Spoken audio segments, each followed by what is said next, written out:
एक लाहौर नंबर की सुजुकी खैबर आपके सामने खड़ी है। 1993 का मॉडल है। गाड़ी के अंदर एसी का सामान भी लगा हुआ है और बाकी गाड़ी भी माशाल्लाह अच्छी है।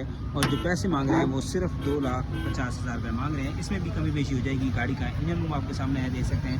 गाड़ी के अंदर मैकेनिकली कोई काम नहीं है। टायरों में गाड़ी अच्छी है। बॉडी वाइज गाड़ी की कंडीशन आपके सामने है, ये देख सकते हैं। ये देखें फेंडर वगैरह भी गाड़ी की प्रोटीन नहीं है। बाकी टायरों वगैरह की कंडीशन आप देख सकते हैं। इंटीरियर के लिहाज से गाड़ी में कहूँ तो वो भी आपको दिखाता हूँ। फैमिली यूज़ के लिए कम पैसों में गाड़ी है। बहुत सारे दोस्त कहते हैं कम कीमत गाड़ी लेकर आया करें। ये देखें लाहौर का नंबर है। नंबर आपके सामने ये शेयर कर देते हैं। ये नंबर है, कॉन्टैक्ट नंबर इससे कर सकते हैं। ठीक हो गया। 2.5 लाख रुपये इसकी डिमांड कर रहे हैं, उसमें भी कमी बेशी जो है वो हो जाएगी। इंटीरियर के लिहाज से भी गाड़ी माशाल्लाह अच्छी है। ये देखें अंदर से भी गाड़ी आपको दिखा देते हैं। ये देखिए गाड़ी अंदर के लिहाज से भी माशाल्लाह बेहतरीन है। फैमिली यूज गाड़ी है। बाकी आपके सामने है, तो लेना चाहते हैं नंबर इसका आपके साथ शेयर कर दिया है। 2,50,000 रुपये में सुजुकी खैबर।